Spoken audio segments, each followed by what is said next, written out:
The text message glowed on the screen like a knife to the chest.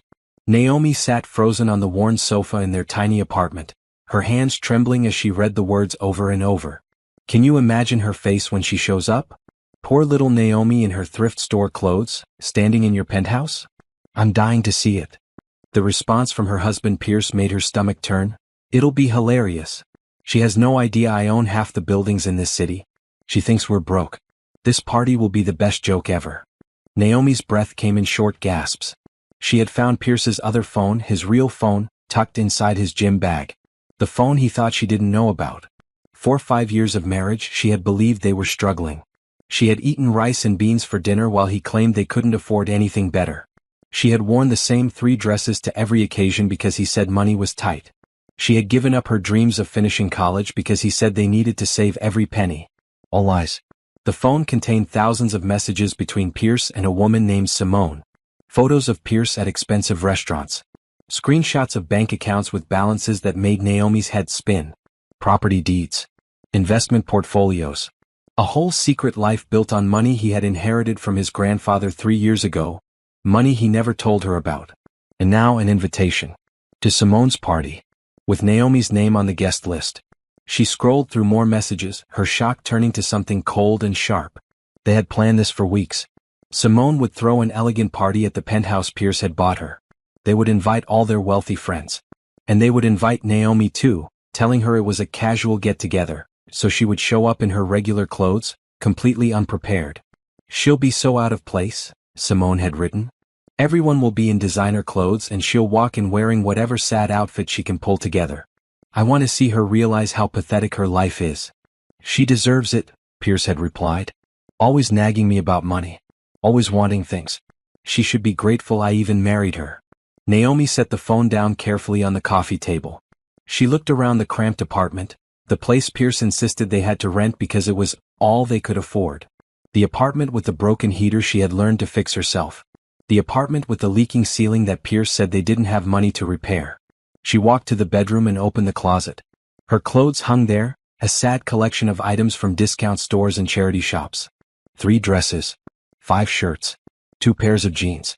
She had learned to make do with so little while her husband spent thousands on another woman. In the back of the closet, pushed behind Pierce's empty hangers, he kept most of his good clothes somewhere else. She realized now she found a box. Inside was her old portfolio from college. Before she met Pierce, she had been studying business. She had dreams of starting her own consulting firm. She had been good at it too, getting top grades and praise from professors. Then she met Pierce at a coffee shop. He had been charming, attentive, loving. He said he worked in real estate but times were tough. She had believed him. When his grandfather died and left him nothing, or so he claimed, she had supported him. When he said they needed to save money, she had given up school. When he said they couldn't afford her small dreams, she had put them away. All lies. All manipulation. All designed to keep her small and dependent while he lived like a king in secret. Naomi's phone buzzed. A text from Pierce. Hey babe, a colleague invited us to a party Friday night at 8 p.m. Pretty casual thing. Wear whatever you want. Address is 1550 Riverside Drive, Penthouse 3. She stared at the message. This was it. This was the invitation to her public humiliation. He had no idea she had found his other phone. He thought she would walk into that party completely blind, ready to be the evening's entertainment. Naomi typed back, sounds fun. I'll be there. She set down the phone and went back to Pierce's gym bag. She pulled out the expensive phone and began taking photos. Messages. Bank statements. Photos of him with Simone. Property documents. Everything. She sent them all to her own email, then carefully put the phone back exactly where she had found it. Her mind was racing now, but not with panic. Not with tears. Something else was building inside her, something fierce and determined. They wanted to make her the joke of the evening. They wanted to watch her crumble in front of wealthy strangers. They wanted her to finally see how small she was in Pierce's world. But Naomi had news for them. She wasn't going to crumble. She wasn't going to cry. And she definitely wasn't going to show up as the poor, pathetic wife they expected. She pulled out her laptop and started making calls. First to her old friend Jordan, who had graduated law school and now worked at a top firm. Then to her cousin Tasha, who styled celebrities. Then to her bank to check her own savings account money from her old part-time job that Pierce didn't know about. Friday was 4 days away. 4 days to prepare. 4 days to turn their cruel joke into something else entirely. Naomi smiled for the first time in hours. They wanted to humiliate her? They wanted to show her how pathetic her life was? She would show them something better. She would show them exactly what a mistake they had made. The party invitation sat on the table, but it didn't look like a threat anymore. It looked like an opportunity. Naomi spent Tuesday digging through everything. While Pierce was at work, she now knew he was probably at one of his secret properties. She systematically searched every corner of their apartment. She found more evidence hidden in places she had never thought to look. Behind the bathroom sink, inside a sealed plastic bag, were credit card statements. Charges for jewelry, expensive dinners, luxury hotels. None of it purchased for her. She photographed every page with steady hands. In a box labeled old tax documents, on the top shelf of the hall closet, she found property deeds. 3 investment properties in the downtown area. A vacation home in the mountains. The penthouse where Simone lived. All purchased in the last 3 years. All in Pierce's name only. The numbers made her dizzy. Her husband was worth over $8 million. $8 million. While she had been shopping at discount grocery stores and cutting coupons, he had been building an empire. She found receipts for a Mercedes stored in some parking garage across town. Receipts for custom suits. Receipts for a country club membership. A whole life she had never seen. But the worst discovery came when she found his real laptop, hidden inside a guitar case in the storage unit downstairs. She had only checked the storage unit because she found the key in his sock drawer and wondered what he was storing. The laptop revealed everything. Emails to Simone planning trips to Paris and Hawaii. Photos of them together at exclusive events. Calendar entries for their dates. And messages to his friends, laughing about his arrangement. One email made her hands shake with anger. The best part is Naomi never questions anything. I tell her we're broke and she just accepts it. I could probably tell her the sky is green and she'd believe me. Having a clueless wife at home makes the whole setup perfect. She keeps house, asks for nothing, and I get to live my real life without any hassle. His friend had replied, "You're a genius, man. Most guys have to actually support their wives. You found a way to have your cake and eat it too." Naomi saved everything to a USB drive. Every document. Every photo. Every message. She organized it into folders by date and type. Bank records. Property records. Messages. Photos. It took her 6 hours, but when she finished, she had a complete picture of Pierce's deception. She also found something else interesting. Pierce had been lying to Simone too. The messages revealed that he had told Simone he was divorced. He had shown her fake divorce papers. He had told her that Naomi was just a crazy ex, who kept bothering him. Simone didn't know Pierce was actually still married. She thought she was his legitimate girlfriend. The party invitation was her way of helping him get closure by showing his ex-wife how much better his life was now. Both women had been played. But Naomi suspected that if Simone knew the truth, she would drop Pierce immediately. The messages showed Simone had strong opinions about men who cheat and liars. She had no idea she was the other woman. Naomi filed this information away. It might be useful later. By Wednesday morning, she had met with Jordan at a coffee shop downtown. Her old friend looked sharp in a tailored suit, carrying a leather briefcase. They had been close in college but lost touch when Naomi dropped out. Jordan had tried to stay in contact, but Pierce had always made excuses about why Naomi was too busy. Now, sitting across from each other with lattes between them, Jordan's face went from shock to fury as Naomi explained everything. "That bastard," Jordan said, keeping her voice low. "I knew something was off about him, but this is fraud. This is financial abuse. Can I get anything in a divorce?"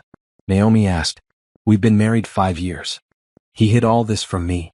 Jordan nodded, pulling out a legal pad. "With this evidence? You can get a lot. In this state, any assets acquired during marriage are marital property, even if only one name is on the deed. The fact that he actively hid his inheritance and income from you makes it even worse. A judge will not be happy about this." "I want to file on Friday night," Naomi said. During the party, Jordan's eyebrows shot up. "That's dramatic. Why then?" "Because he invited me to humiliate me. He wants me to see his luxury life and feel small. I want to flip the script. I want him to realize in front of all his wealthy friends that his secret is out and his money is about to be frozen." A slow smile spread across Jordan's face. "I like the way you think. We can absolutely make that happen. I'll prepare an emergency motion to freeze all assets pending divorce proceedings. We can have it filed electronically and served in person. The look on his face will be priceless. They spent 2 hours going through details. Jordan explained what Naomi could expect, the legal process, the likely timeline, the possible outcomes. With the evidence Naomi had collected, Jordan was confident they could secure a favorable settlement. He's going to fight this, Jordan warned. Men like him always do. He'll hire expensive lawyers. He'll try to hide more money. He'll claim things belong to his business, not to the marriage. But we have proof he deliberately deceived you. That helps our case significantly. I'm ready, Naomi said. I've been living like I'm broke for years. I can handle a court battle. Jordan squeezed her hand. You're stronger than you know. And you're not alone in this. I've got your back. Wednesday afternoon, Naomi did something she hadn't done in years. She called her mother. The relationship had been strained. Pierce had slowly isolated her from her family, always having excuses why they couldn't visit, always making comments about how exhausting her relatives were. Eventually the calls had stopped. The visits ended. Naomi had told herself it was just life getting busy. Now she knew it was another form of control. Keeping her isolated kept her dependent. Her mother answered on the third ring. Naomi? Baby, is that you? Hi, Mom, Naomi said, her voice cracking slightly. Are you okay? It's been so long. I've been worried. I'm okay. Actually, I'm better than okay. I need to tell you something about Pierce. She explained everything. Her mother listened in silence until Naomi finished, then said quietly, I never liked him. I never said anything because you seemed happy, but I never trusted that man. Something about him always felt off. You were right, Naomi said. About everything. What are you going to do? I'm going to take him for everything he's worth, Naomi said. And then I'm going to rebuild my life the way I should have years ago. Her mother was quiet for a moment, then laughed, a sharp, proud sound. That's my daughter. You go make him regret ever crossing you. They talked for another hour, catching up on lost time. Her mother told her about family events she had missed. Her younger brother's engagement. Her cousin's new baby. A whole life that had continued without her while she had been trapped in Pierce's web of lies. Come visit after this is over, her mother said. Come home for a while. Let us take care of you. I will, Naomi promised. As soon as this is done. Thursday, Naomi focused on the practical details. She opened a new bank account at a different bank, transferring her savings there. She gathered her important documents, birth certificate, social security card, passport. She packed a bag with essentials and took it to her cousin Tasha's house for safekeeping. Tasha lived in a stylish loft downtown, her walls covered with photos of celebrities she had styled. When Naomi explained what was happening, Tasha's reaction was immediate. Oh, we're going to make you look absolutely stunning, Tasha said. We're going to make him choke on his champagne when he sees you. I don't want to look like I'm trying too hard, Naomi said. I want to look like I belong there. Like I'm confident and successful. Tasha nodded, already pulling clothes from her closet. Understated elegance. Powerful but not flashy. I know exactly what you need. They spent hours trying different options. Finally, they settled on a midnight blue dress with clean lines and a perfect fit. Simple but expensive looking. Elegant heels. Minimal jewelry. Hair styled sleek and professional. Makeup that enhanced without overwhelming. You look like a CEO, Tasha said, stepping back to admire her work during the trial run. You look like money without showing off. Perfect. Naomi looked at herself in the mirror. The woman staring back looked strong. Confident. Nothing like the worn-down person she had become over 5 years of manipulation. Thank you, she said quietly. Thank me by taking that man for everything he's got, Tasha replied. Now tomorrow evening come here at 6. We'll get you ready and I'll drive you to the party myself. You're going to walk in there like you own the place.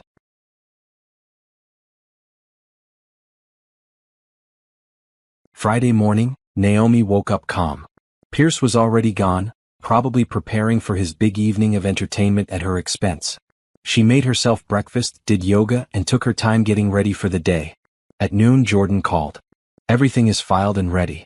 The process server will be at the party at 8:30. Are you sure about this timing? Completely sure, Naomi said. Okay. Then let's do this. One more thing, I'm coming to the party too. What? How? Jordan laughed. I called the building and said I was Simone's event planner confirming details. Got myself added to the guest list as her coordinator. I'll be there in the background making sure everything goes smoothly. And if Pierce tries anything, I'll have witnesses. You're amazing, Naomi said. No, you're amazing. I'm just helping you shine. See you tonight. The rest of the day crawled by.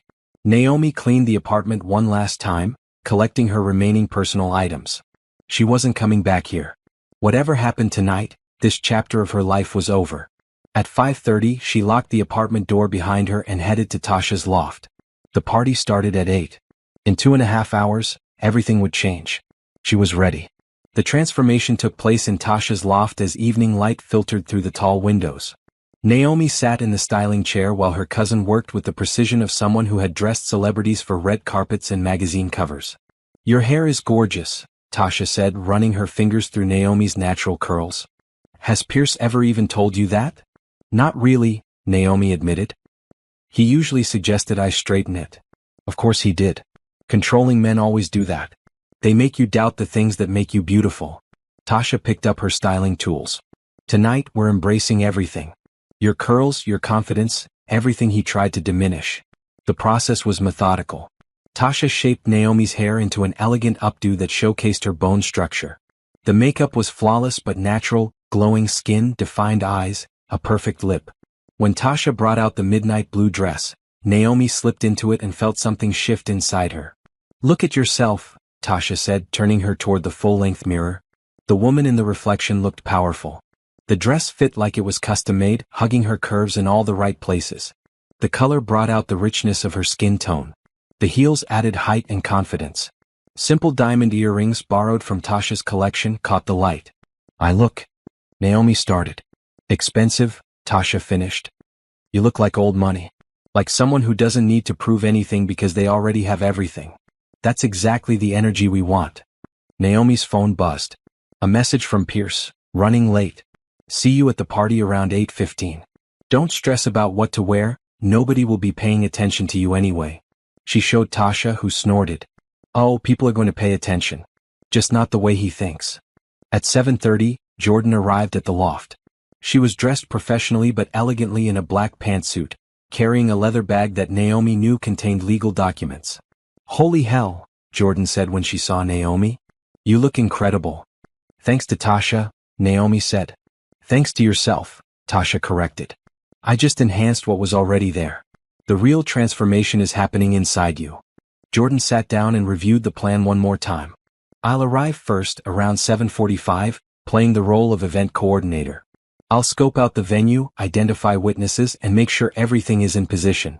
The process server, Ben, will arrive at 8:30 sharp. He'll be dressed as a guest, so he won't draw immediate attention.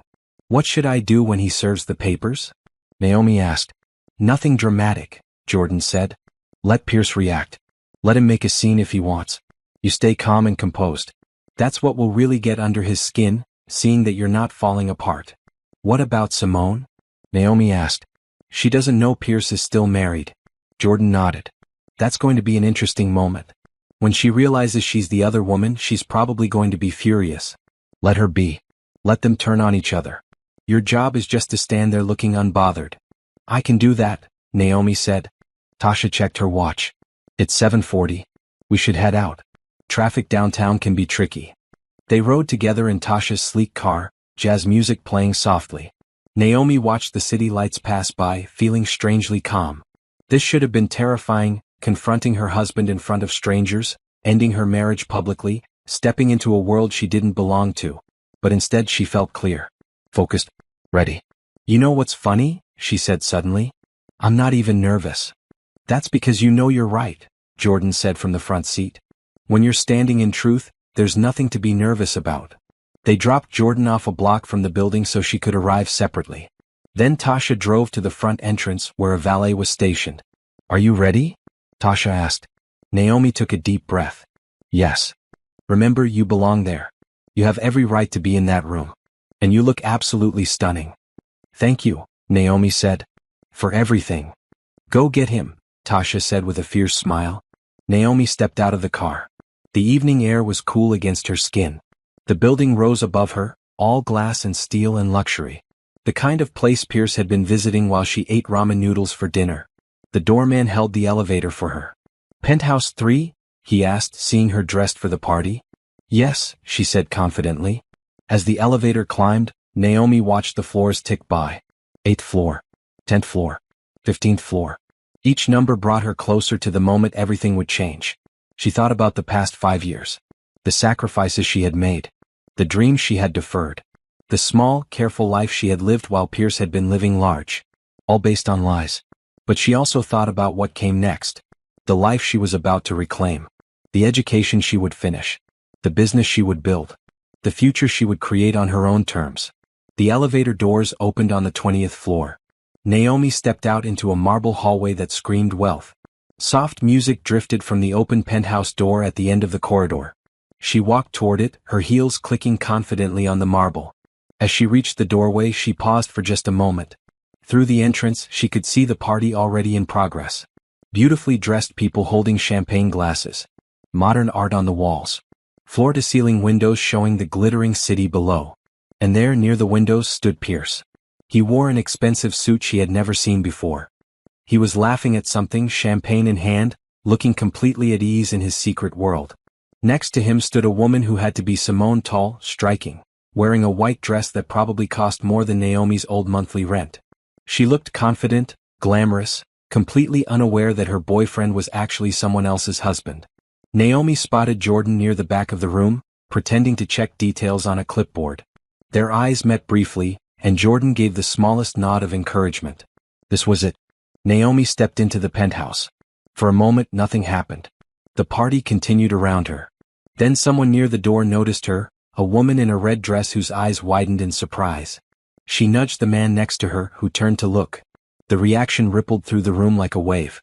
One by one, people stopped talking and turned to stare at the striking woman who had just walked in. Pierce was still laughing at something when the man next to him touched his arm and pointed toward the door. Pierce turned, still smiling, and then his face went completely white. His champagne glass slipped from his fingers, shattering on the marble floor. The entire party went silent. Simone followed Pierce's stare, her confident smile fading into confusion. Pierce? Who is that? But Pierce couldn't speak. He just stood there, frozen, staring at his wife like she was a ghost. Naomi walked further into the room, moving with calm confidence. She didn't hurry. She didn't hesitate. She simply walked through the crowd of wealthy strangers, all of whom were now watching her with fascination. She could hear whispers starting. Who is that? She's beautiful. I thought Pierce said his ex-wife was dowdy. That's his ex. Naomi reached Pierce and Simone. Up close, she could see the panic in Pierce's eyes. The confusion in Simone's face. The attention of every single person at the party focused on this moment. Hello, Pierce, Naomi said calmly. Thank you for inviting me to the party. Her voice carried in the silence. Clear. Steady. Completely unbothered. Pierce's mouth opened and closed. No words came out. Simone looked between them. Pierce? What's going on? Who is this?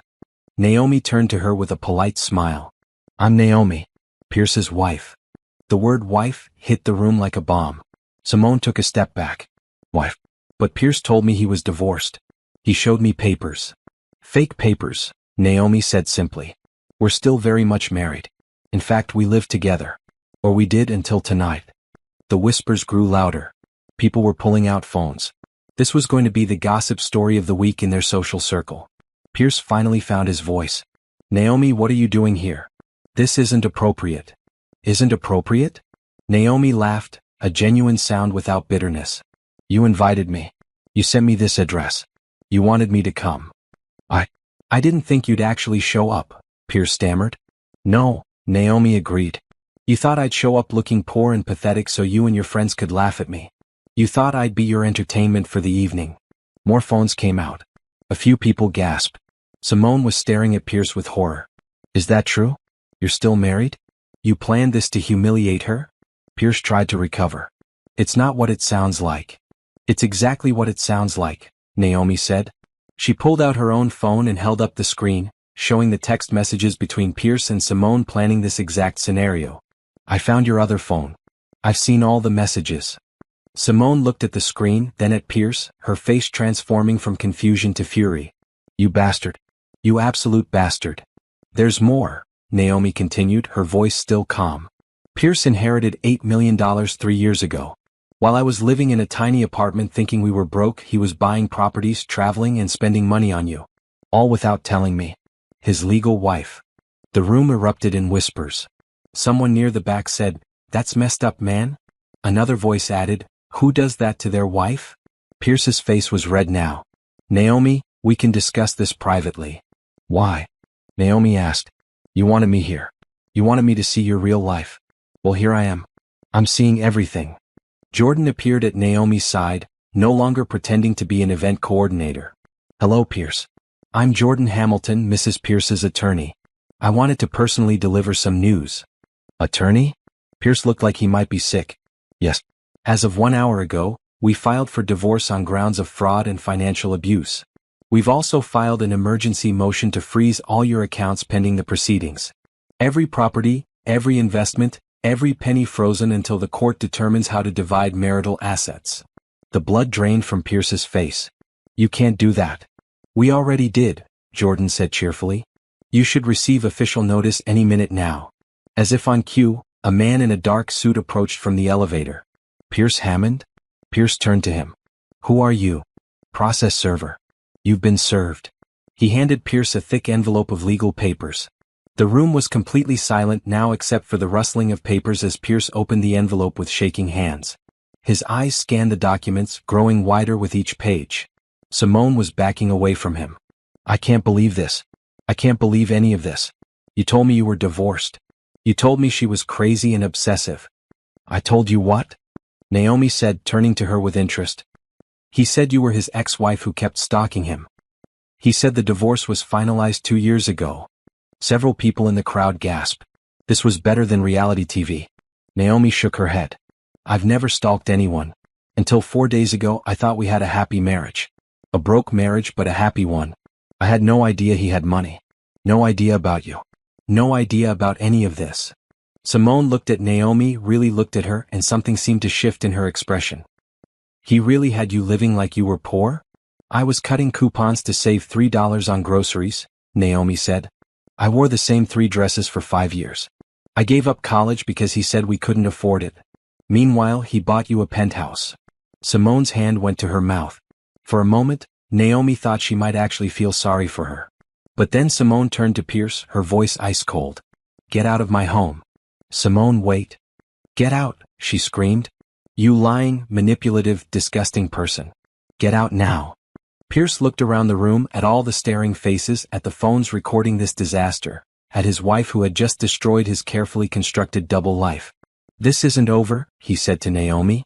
"You're right," Naomi agreed. "It's not over.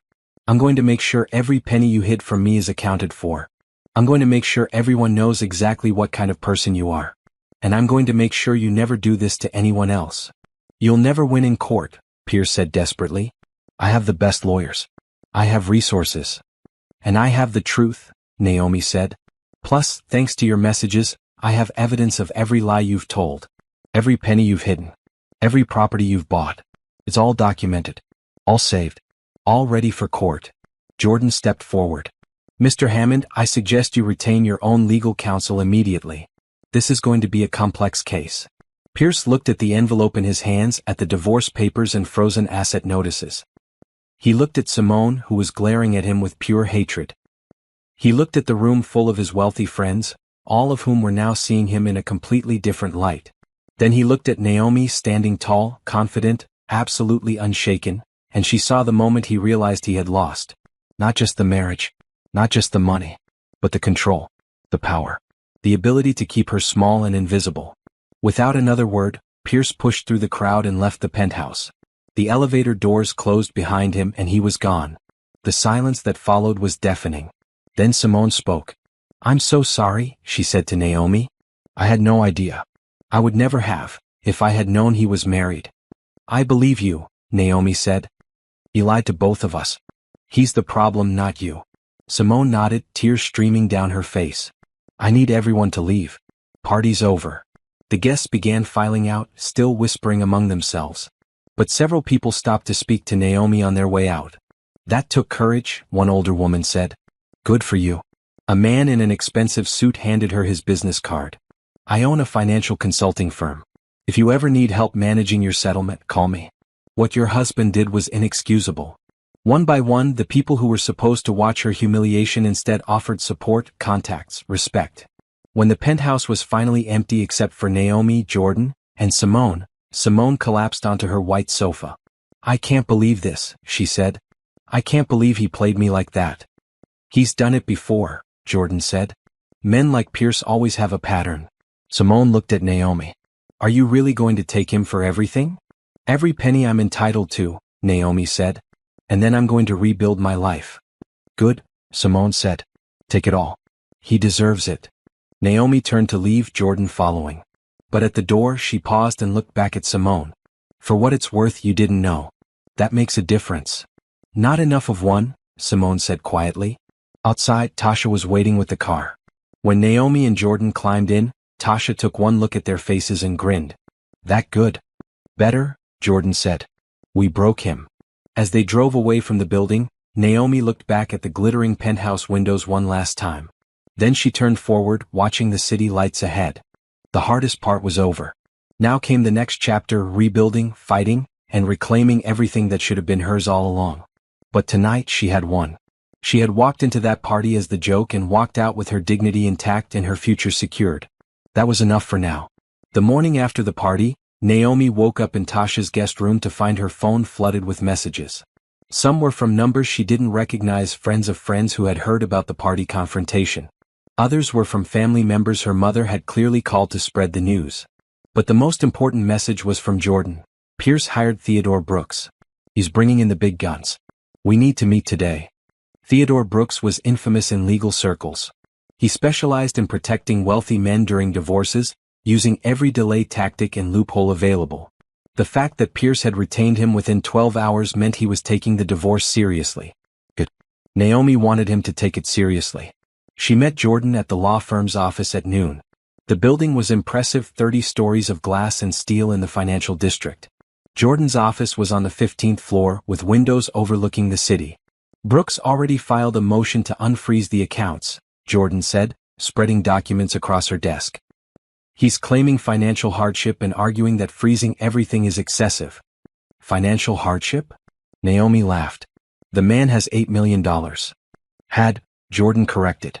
"According to the documents he filed this morning, he's claiming most of that money is gone. Bad investments. Business losses. He's trying to argue there's nothing left to divide." Naomi felt her stomach drop. "He moved the money. Probably. Or he's lying about losing it. Either way, we need to dig deeper."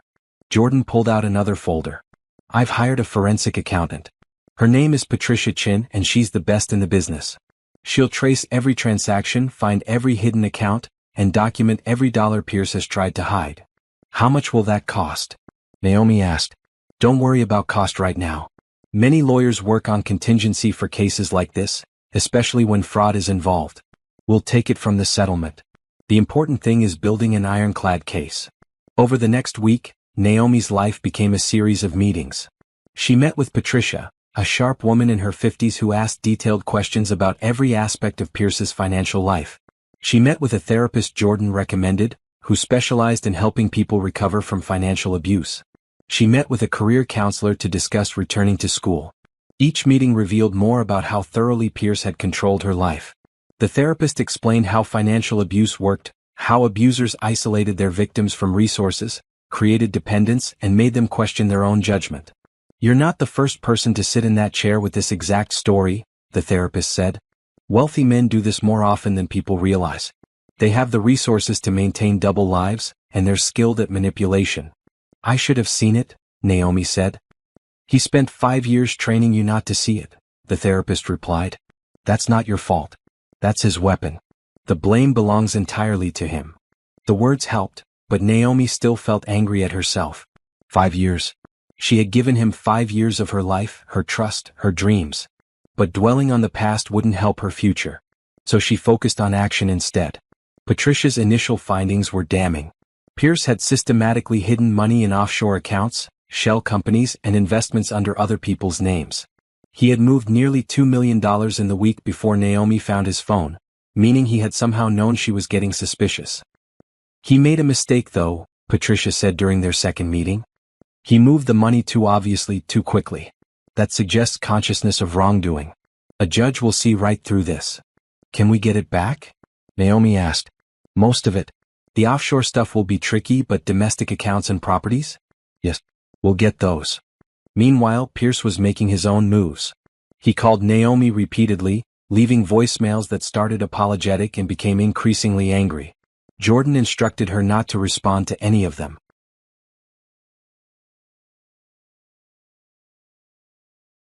The idea excited Naomi. She could build something meaningful from this tragedy. She could help other women avoid the trap she had fallen into. But first she had to finish the divorce. Pierce's next move was predictable but still painful. He filed a countersuit claiming that Naomi had been unfaithful during their marriage, that she had stolen from him, and that she was not entitled to any of his assets. The claims were completely false, and Jordan immediately filed a motion to dismiss them as frivolous. But the emotional impact still hurt. He's trying to destroy my reputation, Naomi said to her therapist. He's trying to regain control, the therapist corrected. When abusers lose power, they often lash out. They try to make their victims look crazy or unreliable. It's a last-ditch effort to maintain dominance. Will it work? Not if you stick to the truth. The evidence is on your side. His claims will fall apart under scrutiny. The therapist was right. Within a week, Pierce withdrew his countersuit. His lawyer must have advised him that pursuing false claims would only damage his credibility with the judge. But the attempt had revealed something important. Pierce was getting desperate. And desperate people made mistakes. The second court hearing was scheduled for early December, 6 weeks after the party. This time, both sides would present their complete financial pictures, and the judge would begin determining how to divide assets. Naomi spent the days before the hearing reviewing documents with Jordan and Patricia. They had compiled a comprehensive record of Pierce's finances, every account, every property, every investment. They had also documented his deliberate concealment of these assets throughout the marriage. The evidence is overwhelming, Jordan said the night before the hearing. Unless Pierce has a miracle defense, you're going to get a significant settlement. What if he declares bankruptcy? Naomi asked. It was a fear that had been nagging at her. He can't discharge fraud debts in bankruptcy, Jordan explained. And what he did to you constitutes fraud. Even if he tries that tactic, you'll still have a claim. The morning of the hearing, Naomi dressed carefully in another borrowed suit. She felt more prepared this time, more confident. She knew her facts. She knew her rights. She knew she was in the right. Pierce looked haggard when she saw him in court. He had lost weight. His expensive suit looked rumpled. Dark circles shadowed his eyes.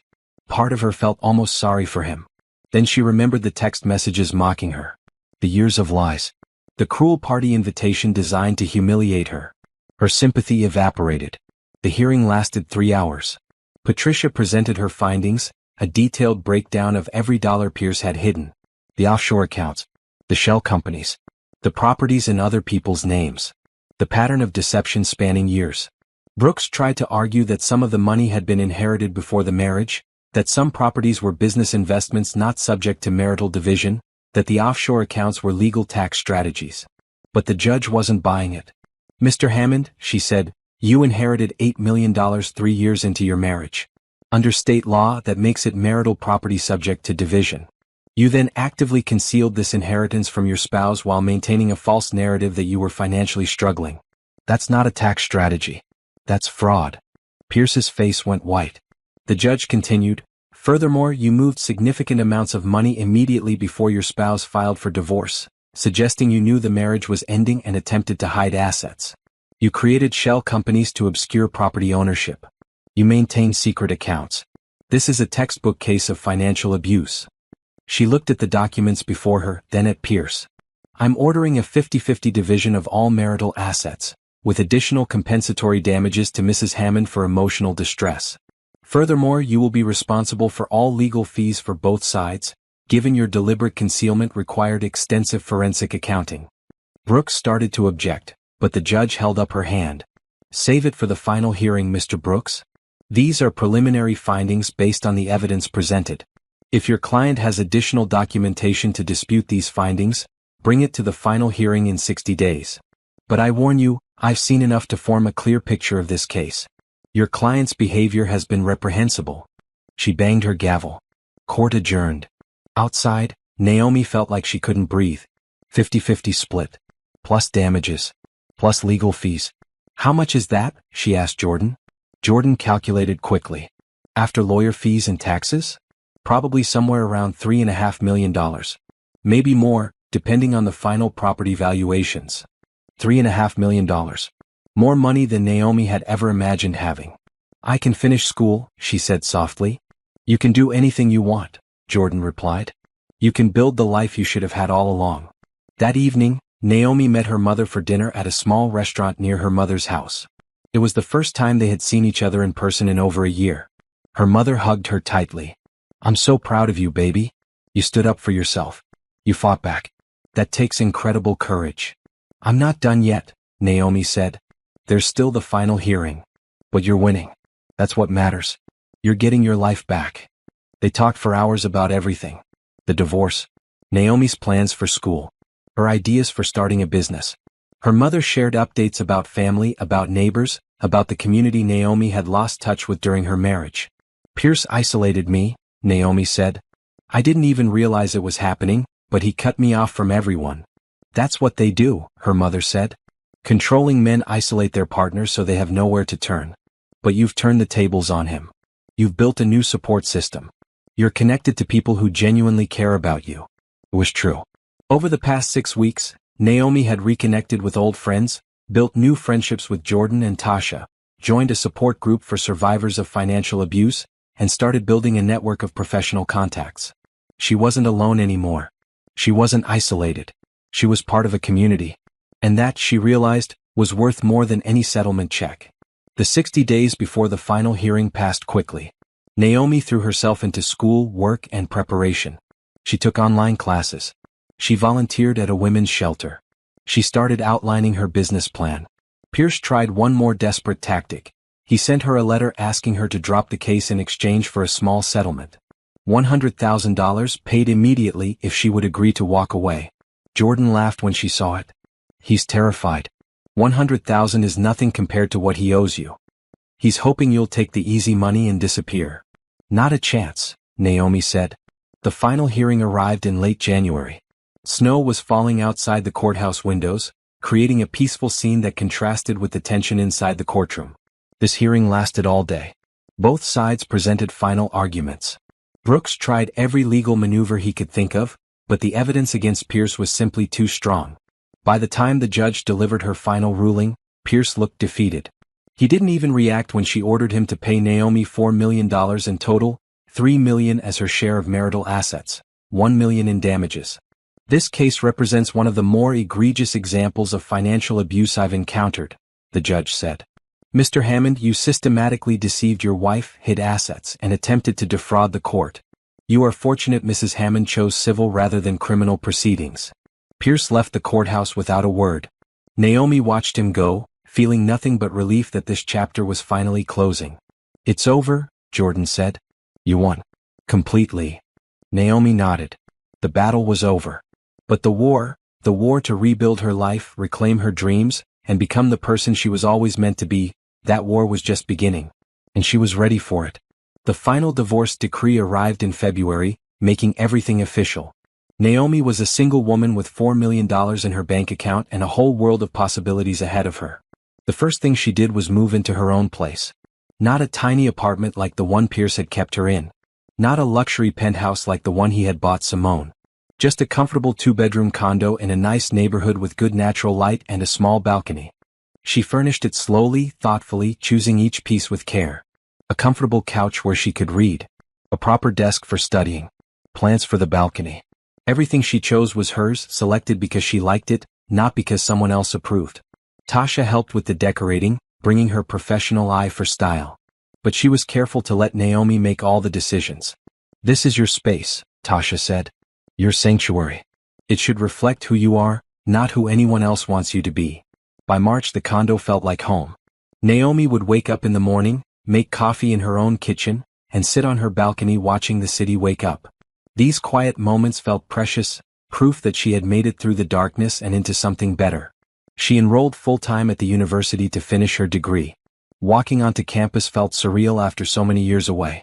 But her professors welcomed her back warmly, and she threw herself into her studies with renewed focus.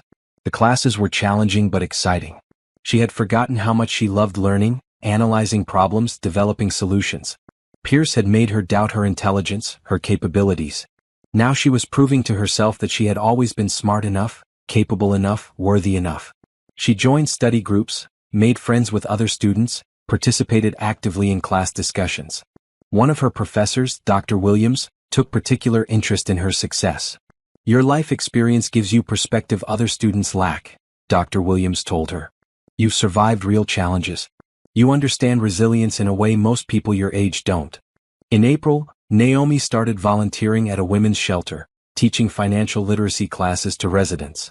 She showed them how to build credit, create budgets, protect themselves from financial abuse. She shared her own story carefully, thoughtfully, to help them understand they weren't alone. The work was deeply fulfilling. She could see the hope returning to women's eyes as they learned they had options, skills, power. She remembered being in their position, feeling trapped, scared, helpless. Now she could offer them the tools to break free.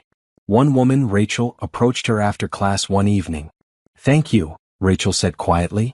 "My ex-husband did the same thing to me. Controlled all the money, told me I was too stupid to understand finances. Hearing your story helps me believe I can rebuild too." "You can," Naomi assured her. "It takes time and work, but you absolutely can." These moments reminded Naomi why she had survived everything, not just to escape Pierce, but to help others escape too. In May, she attended a charity event focused on supporting women entrepreneurs. The event was held at a hotel ballroom downtown, full of successful businesswomen and community leaders. Naomi felt slightly nervous walking in. These were established professionals and she was still a student rebuilding her life. But she reminded herself that she belonged there. She had survived something most of them couldn't imagine. That took strength. She was admiring the silent auction items when someone behind her said, "The photography package is excellent. The artist is incredibly talented."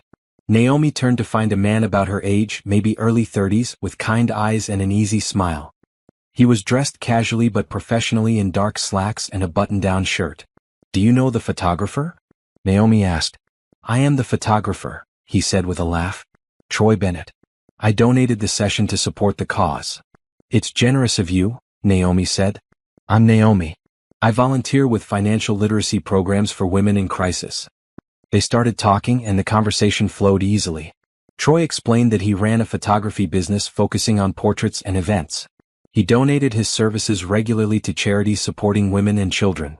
"My mother left an abusive relationship when I was 10, Troy explained. "We had nothing. A women's shelter gave us a place to stay and helped her get back on her feet. I donate to causes like this because I remember what it meant to receive that help." Naomi felt herself relaxing. Troy understood. He had lived through the aftermath of abuse from the other side, as the child watching his mother rebuild. He knew what recovery looked like. They exchanged business cards. Troy's card had a simple, elegant design with his website and phone number. Naomi's card was new, freshly printed, listing her as an independent financial consultant. "You're starting your own business?" Troy asked. "Eventually," Naomi said. "Still finishing my degree first. But I'm building toward it." "That's impressive," Troy said genuinely. "Starting over takes courage." They talked for another 20 minutes before other people interrupted, drawing Troy away to discuss his photography and pulling Naomi into a conversation about her volunteer work. But before the evening ended, Troy found her again. "I know this might be forward," he said, "but would you like to have coffee sometime? I'd enjoy continuing our conversation." Naomi hesitated. She had sworn off relationships at least for now. She needed to focus on rebuilding herself, not on finding someone new. But Troy didn't feel like a threat. He felt safe, kind, genuine. And it was just coffee. "Okay," she said. "Coffee sounds nice." They met the following Saturday at a quiet cafe near the university. Troy arrived on time, carrying a small bouquet of daisies. "I wasn't sure if flowers were appropriate," he said, "but my mother always says you can't go wrong with daisies." Naomi accepted them with a smile. "They're perfect." They ordered coffee and settled into a corner booth. The conversation picked up where it had left off at the charity event, flowing naturally from topic to topic. Troy told her about growing up in the shelter system, watching his mother work 3 jobs while going to night school.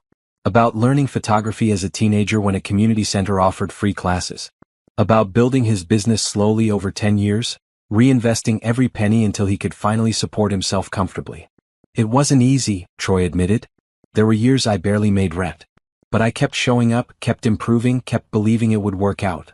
Naomi shared her own story, the abbreviated version, touching on Pierce's betrayal but focusing more on her recovery.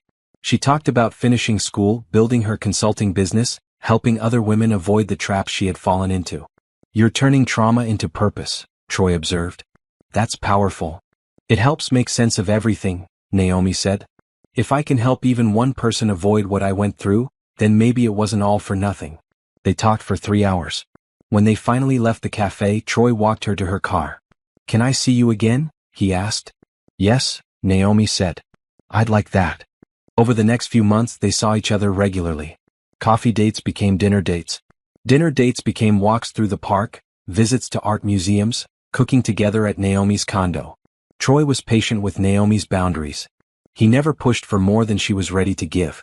When she explained she needed to take things slow, that she was still healing from her marriage, he simply nodded and said, "We move at your pace." No pressure. That patience meant everything. Pierce had always pushed, demanded, controlled. Troy simply existed beside her, supportive but not suffocating. By June, Naomi was busy with final exams. She spent long nights studying, writing papers, preparing presentations. Troy would bring her coffee and snacks, then quietly leave her to work. He didn't demand her attention or complain about her busy schedule. He just supported her. When she walked across the stage at graduation in July, receiving her business degree 7 years after she had started it, Troy was in the audience cheering. So were her mother, Tasha, Jordan, and several friends from her volunteer work. After the ceremony, her mother hugged her tightly. "Your father would be so proud." "I'm so proud. I couldn't have done it without all of you," Naomi said, tears streaming down her face. That evening they celebrated at a nice restaurant. Troy gave her a gift, a professional business card holder engraved with her name and financial consultant. "For your business," he said, "which is going to be incredibly successful." Naomi looked around the table at the people who had supported her through the darkest period of her life and into this bright new chapter. She felt overwhelmed with gratitude. This was what real love looked like. Not control. Not manipulation. But genuine support, encouragement, celebration of her success. In August, Naomi officially launched her consulting business. She rented a small office space, hired a part-time assistant, and began taking clients. Her first customers were women she had met through the shelter, women who needed help building financial independence after leaving abusive situations. She charged sliding scale fees, offering free services to those who couldn't afford to pay. She could afford to be generous now, thanks to her settlement. And helping these women felt more valuable than any amount of money. Word spread quickly. Within 2 months she had a waiting list. Other professionals started referring clients to her. A local newspaper wrote an article about her business, focusing on her unique approach to financial consulting combined with trauma-informed support. The article brought more clients, including some who had never experienced abuse but appreciated her practical, empowering approach to money management. By October, Naomi had to hire another consultant to handle the growing workload. She chose a woman named Sharon who had a similar background, survivor of financial abuse, rebuilt her life, passionate about helping others. "We're building something important," Sharon said during her first week. "This isn't just business. This is changing lives." She was right. The testimonials from clients were overwhelming. Women who had been terrified of money were now confidently managing budgets. Women who had been dependent on abusive partners were now financially independent. Women who had felt hopeless were now planning futures. In November, Naomi received an unexpected email. It was from a journalist at a national business magazine, asking to interview her about her work. "Your story is remarkable," the journalist wrote. "A woman who survived financial abuse and turned her experience into a thriving business helping other survivors. Our readers would be inspired by this." The interview happened in December. The journalist asked thoughtful questions about her background, her business model, her vision for the future. The resulting article came out in January, exactly 1 year after her divorce was finalized. The magazine featured her story prominently, with a photo of Naomi in her office, looking professional and confident. The headline read, "From Survival to Success, How One Woman's Betrayal Became a Blueprint for Helping Others." The response was immediate and overwhelming. Her website crashed from traffic. She received hundreds of emails from women sharing their own stories and asking for help. Other consultants reached out wanting to learn her methods. "You're going viral," Tasha said, showing Naomi the social media post sharing her story. This is huge. Naomi felt humbled by the attention. She hadn't set out to become famous or build an empire. She had just wanted to rebuild her life and help others do the same. But maybe that was exactly why people responded to her story. It was authentic. It was real. It wasn't about revenge or bitterness. It was about transformation and purpose. In February, exactly 2 years after Pierce had invited her to that party, Naomi attended another charity event at the same hotel. She was there as a featured speaker, invited to talk about financial empowerment. She stood at the podium looking out at 200 faces and felt a surge of pride. 2 years ago, she had been a woman who thought she was broke, controlled by a manipulative husband. Now she was a successful business owner, a degree holder, a community leader making a real difference. As she delivered her speech about financial independence and healing from abuse, she saw heads nodding, people taking notes, women wiping away tears. Her words were landing because they came from genuine experience. After her speech, a long line formed of people wanting to talk to her. They thanked her for her honesty. They asked for advice. They shared their own stories. Troy stood nearby, photographing the event. When the line finally ended and they walked to his car together, he put his arm around her shoulders. "You were amazing up there," he said. "I was terrified," Naomi admitted. "Courage isn't the absence of fear," Troy said. "It's acting despite fear. You've shown more courage in 2 years than most people show in a lifetime." They drove to her condo and made dinner together. It had become their routine, comfortable, easy, supportive. Troy still had his own apartment, and they still took things at Naomi's pace. But their relationship had deepened into something solid and real.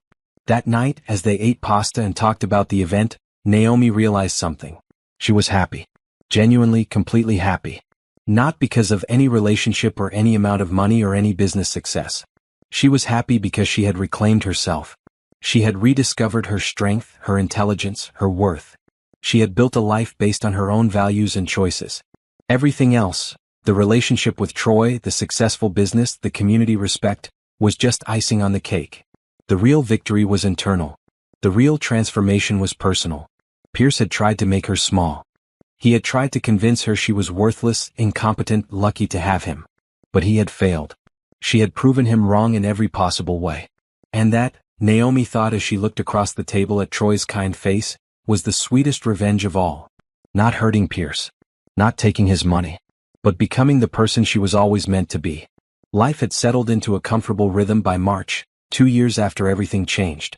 Naomi's business was expanding beyond anything she had imagined. She had hired 3 more consultants and was looking at opening a second office across town. She was meeting with a potential investor one afternoon when her assistant knocked on the door. "Naomi? There's someone here to see you. He doesn't have an appointment, but he says it's urgent." Something in her assistant's tone made Naomi pause. "Who is it?" "Pierce Hammond." The name hit Naomi like cold water. She hadn't seen or spoken to Pierce since the final court date over a year ago. She had successfully built a life that didn't include him in any way. "Should I tell him you're busy?" her assistant asked. Naomi considered it. She could easily refuse to see him. She owed him nothing. But curiosity won. What could he possibly want after all this time? "Give me 5 minutes," she told the investor. "Then send him in." She used the time to compose herself, reminding herself that Pierce had no power over her anymore. He was just a man who had once hurt her. Nothing more. When Pierce walked in, she barely recognized him. He had aged dramatically in 2 years. His hair had gone gray at the temples. He looked thinner, almost frail. The expensive suit he wore hung loose on his frame. "Naomi," he said. "Thank you for seeing me." She didn't stand or offer to shake his hand. She just gestured to the chair across from her desk. "You have 5 minutes." Pierce sat down, looking uncomfortable in her elegant office. She could see him taking in the details, the modern furniture, the framed certifications on the wall, the view of the city. "You've done well," he said. "I've done what I was always capable of doing," Naomi corrected. "You just spent 5 years trying to convince me I couldn't." He flinched at that. "I deserved that. You deserve a lot worse than that. What do you want, Pierce?" He took a deep breath. "I'm in trouble. Legal trouble. The IRS is investigating me for tax fraud. They found the offshore accounts, the shell companies. Everything Patricia uncovered in our divorce is now part of a criminal investigation." Naomi kept her expression neutral. "I'm sorry to hear that." "I'm going to lose everything," Pierce continued. "My business, my properties, possibly even my freedom." My lawyers say I'm looking at serious prison time. Again, I'm sorry to hear that. But I'm not sure why you're telling me this. Pierce leaned forward. I was hoping you might consider testifying on my behalf. Telling the prosecutor that I wasn't as bad as the documents make me look. That there were good times in our marriage. That I'm not a monster. Naomi stared at him in disbelief. You want me to lie for you? Not lie. Just present a more balanced picture. The balanced picture is that you systematically abused me for 5 years, Naomi said, her voice cold. You hid millions of dollars. You made me believe we were broke while you lived in luxury. You invited me to a party specifically to humiliate me. That's the balanced picture. I know I made mistakes. Mistakes. Naomi interrupted. You didn't make mistakes. You made calculated decisions to control and deceive me. There's a difference. Pierce's face reddened. I came here to ask for help, not to be lectured. Then you came to the wrong place, Naomi said. I'm not going to help you. I'm not going to lie to prosecutors. I'm not going to minimize what you did. You earned these consequences. Now you get to live with them. You've become cold, Pierce said bitterly. The Naomi I married would have helped me. The Naomi you married was naive and trusting, Naomi replied. You systematically destroyed those qualities in me. So yes, I've changed. I've become someone who protects herself instead of enabling abusers. Pierce stood up. Fine. I shouldn't have expected anything different. You've clearly moved on. I have, Naomi agreed. Completely. He walked to the door, then paused and turned back. I saw the magazine article about you. You made it sound like I ruined your life. You tried to, Naomi said. But I didn't let you. I rebuilt something better than what you destroyed. That must really bother you. Pierce's jaw tightened. You know what bothers me? You built your entire business on our story. You're profiting from our divorce.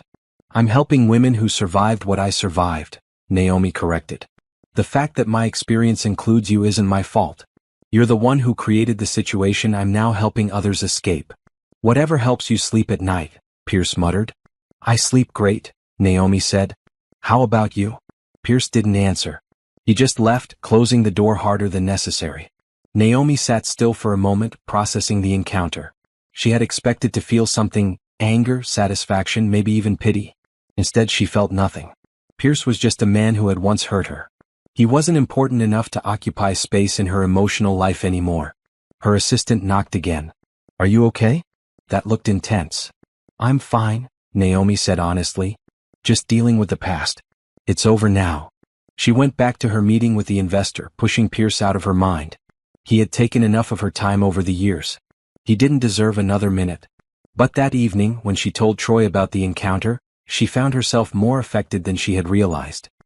He actually asked me to lie for him, she said, pacing her living room. After everything he did, he thought I would help him avoid consequences. That's how entitled abusers think, Troy said. They genuinely believe the world owes them things, even from the people they've hurt. He looked so pathetic, Naomi said. Part of me almost felt sorry for him. Did you? Troy asked gently. Naomi thought about it. No, not really. I felt sorry that any person could make the choices he made. But I don't feel sorry for him specifically. He earned every bit of what's happening to him. That's healthy, Troy said. Empathy doesn't mean letting people off the hook for their actions. The next day, Naomi received a call from a federal prosecutor named Agent Martinez. He explained that Pierce was indeed under investigation and that they had subpoenaed records from their divorce case. We'd like to talk to you about your ex-husband's financial activities during your marriage, Agent Martinez said. Your divorce documents contain evidence relevant to our case. I'll help in any way I can, Naomi said. She met with Agent Martinez the following week, bringing copies of all the documents from her divorce. She walked him through everything, the hidden accounts, the properties and false names, the offshore money, the systematic deception. This is extremely helpful, Agent Martinez said. Your documentation is thorough. It's rare to see such clear evidence of intentional fraud. I had good help, Naomi said, thinking of Jordan and Patricia. Did your ex-husband contact you recently? Agent Martinez asked. Yes, Naomi said. He asked me to testify on his behalf, essentially asking me to minimize his actions. And you refused? Absolutely. I'm not going to lie for him. He committed fraud. Against me and apparently against the government. He should face the consequences. Agent Martinez nodded approvingly. I wish more witnesses had your clarity and courage. After the meeting, Naomi felt lighter. She had told the truth. She had provided evidence. Whatever happened to Pierce now was out of her hands and entirely his fault. She focused back on her business and her life. In April, she was invited to speak at a women's conference in Seattle. It was her first speaking engagement outside her home city, and she was nervous but excited. Troy came with her, photographing the event. Watching him work reminded her why she cared about him, his patience, his artistic eye, the way he respected people's boundaries while capturing authentic moments. Her speech in Seattle was well received. Afterward, several women approached her wanting to start similar consulting businesses in their own cities. Naomi spent hours talking with them, sharing her business model, offering encouragement. "You're inspiring people," one woman said. "You're showing us that we can transform pain into purpose." These moments reminded Naomi why she had survived everything. Not for revenge. Not for money. But to help others find their own strength. In May, she learned that Pierce had been formally indicted on multiple counts of tax fraud and financial crimes. The news made local headlines. Local real estate developer faces criminal charges. Tasha called immediately. "Did you see the news?" "I saw," Naomi said. "How do you feel?" "Honestly? Relieved. It means his pattern of behavior has finally caught up with him. Maybe now he can't hurt anyone else." The trial was scheduled for August. The prosecutor's office contacted Naomi again, asking if she would testify as a witness. She agreed without hesitation. "Are you sure?" Jordan asked when Naomi told her. "Testifying means seeing him again, being cross-examined by his lawyers. It could be stressful." "I'm sure," Naomi said. "He tried to destroy me. The least I can do is tell the truth about what he did."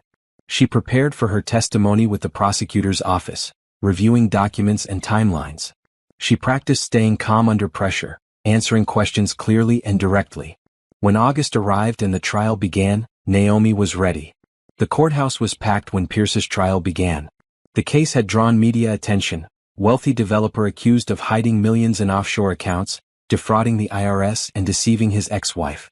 It had all the elements of a compelling story. Naomi sat in the witness waiting room trying to stay calm. She wore a professional navy suit and had her hair pulled back neatly. She looked like what she was, a successful businesswoman with nothing to hide. Troy waited outside the courthouse, not allowed in during her testimony, but knowing he was nearby helped. When they called her name, Naomi walked into the courtroom with her head high. Pierce sat at the defense table with Theodore Brooks and another expensive lawyer. He looked older, more tired than when he had visited her office months ago. She didn't look at him. She looked at the prosecutor, Agent Martinez, who gave her an encouraging nod. After being sworn in, she sat in the witness chair. The courtroom was quiet, everyone waiting to hear what she would say. The prosecutor approached. "Mrs. Hammond, can you describe your marriage to the defendant?" "We were married for 5 years," Naomi said clearly. "During that time, Pierce told me we were struggling financially. He said we couldn't afford basic things. I believed him." "Did you have any reason not to believe him?" "No. He was my husband. I trusted him." The prosecutor walked her through the discovery of Pierce's deception. How she had found his second phone. The messages with Simone. The bank statements showing millions of dollars she never knew existed. "How did you feel when you discovered this?" the prosecutor asked. "Betrayed," Naomi said simply. "He had spent 5 years lying to me about our basic financial situation. While I was cutting coupons to save money on groceries, he was buying luxury properties." "Did the defendant ever discuss his finances with you?" "Never. He controlled all the money. He gave me a small allowance for household expenses and told me that was all we could afford." "Did you know about the offshore accounts?" "Not until the forensic accountant discovered them during our divorce." The prosecutor showed her various documents, bank statements, property deeds, transfer records. Naomi identified each one, explaining how it related to Pierce's secret financial life. The testimony was straightforward. She stuck to facts, didn't exaggerate, didn't editorialize. She just told the truth about what had happened. Then came cross-examination. Brooks stood up, attempting to look sympathetic. "Mrs. Hammond," he began, "isn't it true that you profited significantly from your divorce?"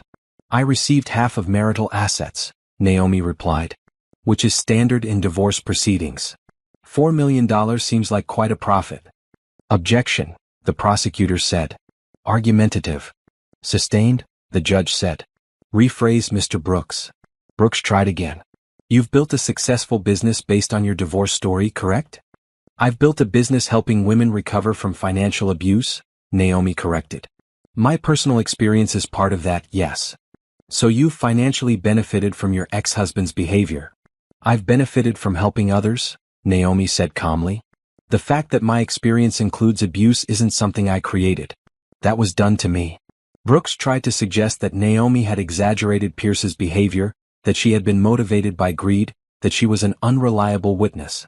But each time, Naomi responded with calm facts. I have documentation of everything I've testified to, she said. Bank records, messages, property deeds. These aren't opinions. They're facts. After 90 minutes, Brooks gave up and sat down. He had made no dents in her testimony. You may step down, the judge said. Naomi left the witness stand feeling exhausted but strong. She had told the truth. She had remained calm. She had done what she came to do. Outside the courthouse, Troy was waiting with coffee and a supportive smile. How did it go? He asked. It went well, Naomi said. I told the truth. That's all I needed to do. The trial continued for 2 more weeks. Other witnesses testified: IRS agents, forensic accountants, Pierce's former business partners. The evidence against Pierce was overwhelming. The defense tried to argue that Pierce had made innocent mistakes, that the offshore accounts were legal tax strategies, that he had intended to eventually tell his wife about the money. But the prosecution systematically dismantled every argument. They showed the jury that Pierce had deliberately created shell companies to hide assets, that he had moved money specifically to avoid detection, that he had lied repeatedly to the IRS, to his wife, and to the court during his divorce. When closing arguments came, the prosecutor summarized everything clearly. This is not a case about complicated financial structures or innocent mistakes. This is a case about a man who deliberately, systematically committed fraud for years. He hid money from the government. He deceived his wife. He created false documents. And when he was caught, he tried to hide even more money. The evidence is clear, comprehensive, and damning. The jury deliberated for 2 days. Naomi didn't attend the final proceedings, but Jordan kept her updated. When the verdict came back, it was guilty on all counts. Tax fraud, financial crimes, obstruction of justice, everything. The judge scheduled sentencing for 6 weeks later. Pierce faced up to 15 years in federal prison. Naomi felt a complicated mix of emotions when she heard the news. Not joy, she didn't enjoy seeing anyone face prison. But relief, justice, validation that she had been right about Pierce's behavior. You must feel vindicated, Tasha said when they met for dinner that night. I feel like the truth won, Naomi said. That's all I wanted. For people to know what really happened. Troy squeezed her hand across the table. You showed incredible courage throughout all of this. Testifying, facing him in court, telling your story publicly. That took real strength. I did what needed to be done, Naomi said.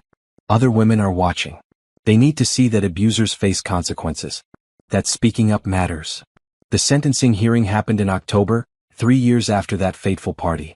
Pierce's lawyers asked for leniency, presenting character witnesses who testified that Pierce had done good things in his life. But the judge wasn't moved. Mr. Hammond, she said, you had every advantage. Wealth, education, opportunity. Instead of using those advantages responsibly, you used them to deceive and manipulate. You betrayed your wife's trust. You defrauded the government. You showed no remorse until you were caught, and even then your primary concern was avoiding consequences rather than taking responsibility. She sentenced him to 12 years in federal prison, with no possibility of early parole. Additionally, he had to pay back taxes, penalties, and restitution totaling millions of dollars. Pierce showed no emotion as the sentence was read. He simply stood there, defeated, as the bailiffs led him away. Naomi watched from the gallery. She felt nothing for him now, not hatred, not satisfaction, not even pity. Just a sense of closure. This chapter of her life was finally, completely finished. Outside the courthouse, several reporters asked for her comment. I hope this case sends a message, Naomi said. Financial abuse is real. It has serious consequences. And survivors who speak up should be believed and supported. The reporters asked if she felt the sentence was fair. I think the sentence reflects his actions, Naomi said. He made deliberate choices over many years. Now he faces the consequences of those choices. Do you forgive him? One reporter asked. Naomi paused at that question. Forgiveness is complicated. I don't wish him additional harm. But I also don't forget what he did. I've moved forward with my life, and that's what matters most to me.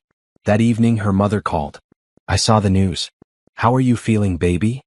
I'm okay, Naomi said. Actually, I'm better than okay. I'm relieved it's over.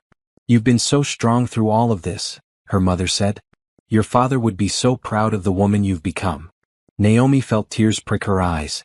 Her father had died when she was young, but she still remembered his advice. Stand up for yourself. Don't let anyone make you feel small. She had followed that advice. Even when it was hard. Even when it meant facing her abuser in court. Even when it meant telling her painful story publicly. And now, finally, she could close this chapter completely and focus entirely on the future. The next day she received an unexpected email.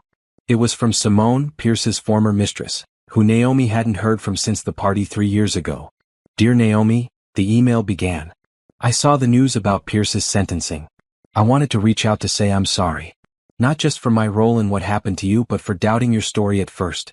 When you told me at the party that Pierce was still married, part of me didn't want to believe it. It was easier to think you were exaggerating. But you weren't. You were telling the truth about everything. I should have believed you immediately. I should have supported you. Instead, I spent months angry at both of you.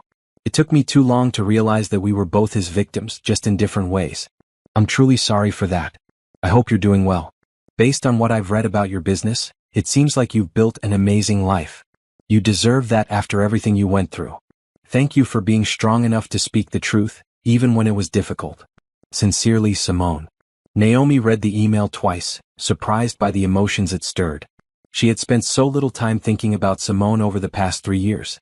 In her mind, Simone was just another person Pierce had manipulated. She sat with the email for a day before responding. Dear Simone, she wrote. Thank you for reaching out. I appreciate your apology, though I want you to know I never blamed you for what Pierce did. He lied to both of us. The responsibility for that lies entirely with him, not with you. I hope you've also been able to rebuild your life. What happened affected both of us and we both deserved better. Take care, Naomi. She hit send, feeling another small piece of closure click into place. The past was truly past now. All the players in that chapter of her life had moved on. Now she could focus entirely on what came next, the exciting, fulfilling life she was building on her own terms. That weekend, Troy took her to dinner at a nice restaurant overlooking the water. It was a celebration, he said, though he wouldn't tell her what they were celebrating. After dinner, as they walked along the waterfront, Troy stopped at a bench and turned to face her. Naomi, he said, these past 2 years with you have been incredible. I've watched you transform from someone healing from trauma into someone who helps others heal. I've seen you build a business, finish your degree, face your abuser in court, and never lose your kindness or integrity.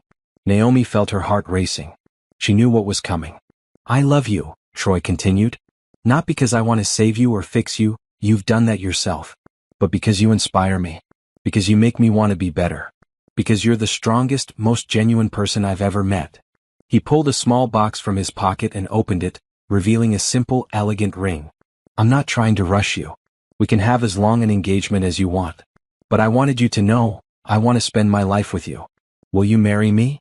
Naomi looked at the ring, at Troy's hopeful face, at the city lights reflecting on the water behind him. She thought about her journey from that tiny apartment where she had been so controlled and diminished, through the painful discovery and divorce, to this moment of joy and possibility. Yes, she said. Yes, I'll marry you. Troy slipped the ring on her finger and pulled her into a kiss. Around them, a few people noticed and applauded. When they broke apart, Naomi was crying happy tears. I never thought I'd want to get married again, she admitted. After everything with Pierce, I thought marriage was just another trap. Marriage with the wrong person is a trap, Troy said. With the right person, it's a partnership. An equal one. Equal, Naomi repeated. I like that. They walked back to the car hand in hand, both smiling. Naomi looked at the ring on her finger, simple, beautiful, chosen with care. Not meant to show off or impress anyone. Just a symbol of genuine love and respect. This, she thought, was what a real relationship looked like. What healthy love felt like. And it was better than anything she had imagined. The engagement announcement brought congratulations from everyone in Naomi's life. Her mother cried happy tears. Tasha immediately started planning an engagement party. Jordan raised a glass of champagne and said, about time. But Naomi wasn't rushing into anything. She and Troy agreed to a long engagement, at least a year, maybe more. They wanted to make sure they built their life together carefully, intentionally. No one is going to pressure us, Troy said. This is our timeline. Our choices.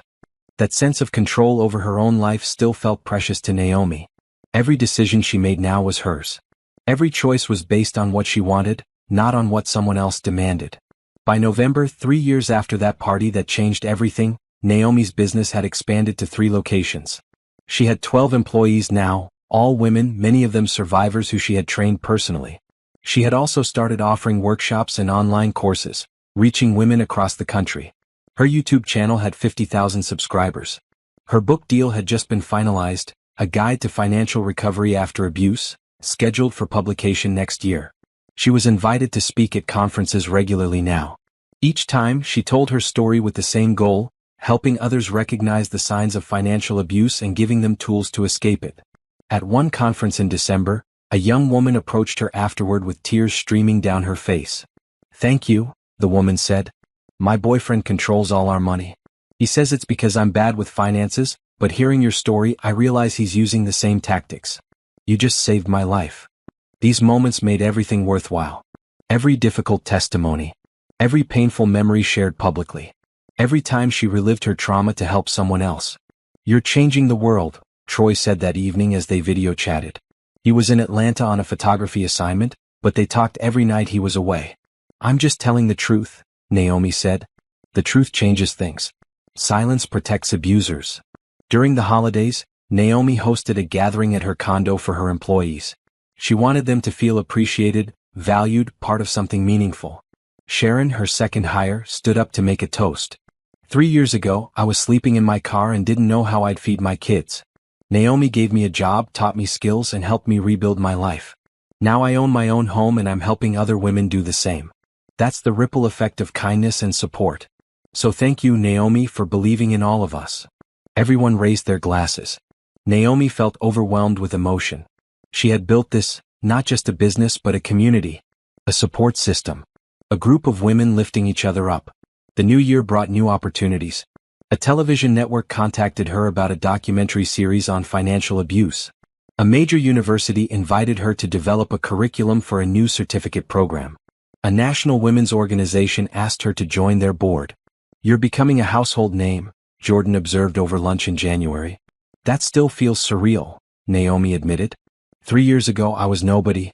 Now people recognize me in grocery stores." "You were never nobody," Jordan corrected. "You were just hidden. Now you're visible. There's a difference." In February, exactly 4 years after her divorce was finalized, Naomi's book was released.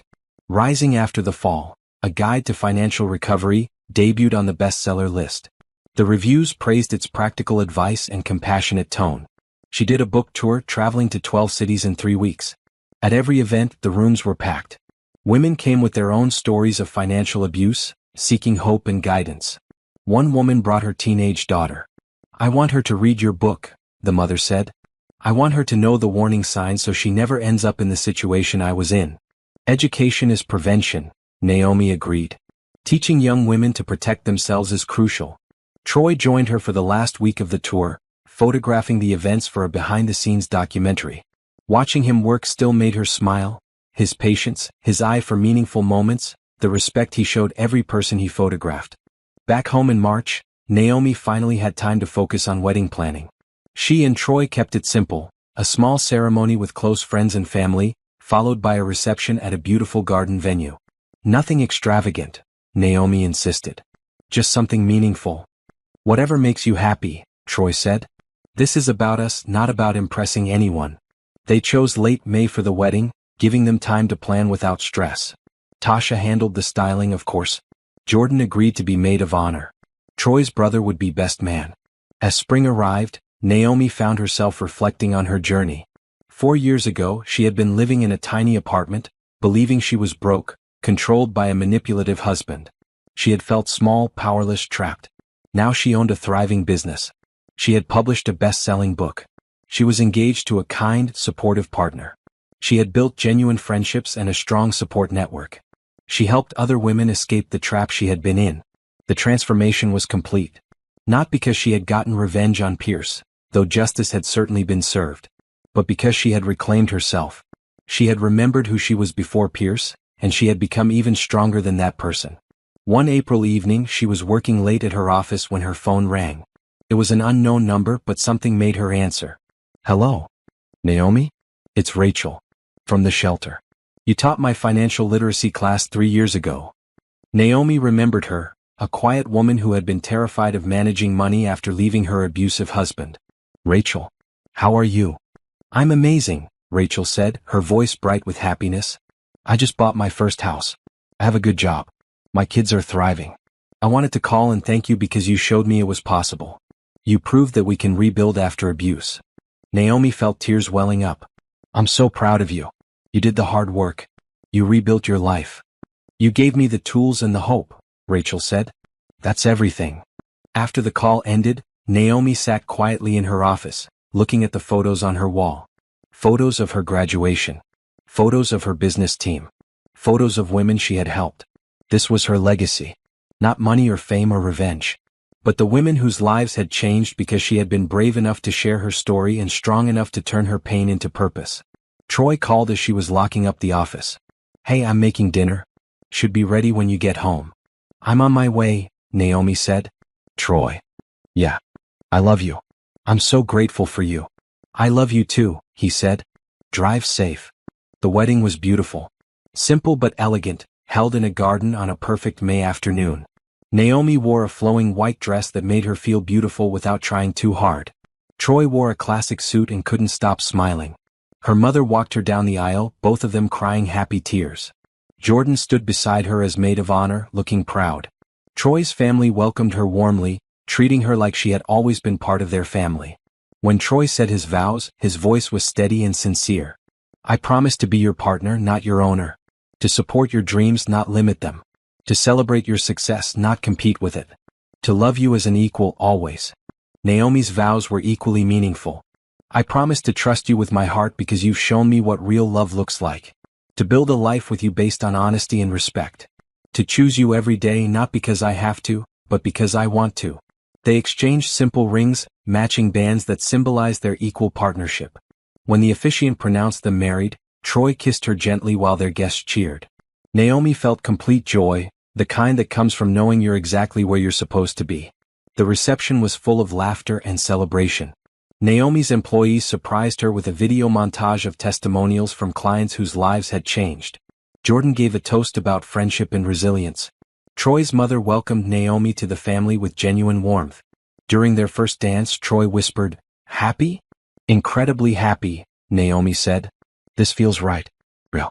Healthy." "That's because it is," Troy said. "This is what love is supposed to feel like." Later that evening, as the party wound down, Tasha pulled Naomi aside. "Do you remember that night?" Tasha asked. "When I did your makeup for the party? When we were planning to show Pierce and his friends that you weren't the pathetic wife they expected?" "I remember," Naomi said. "I was so nervous." "Look at you now," Tasha said. "You didn't just show them you weren't pathetic. You built an empire.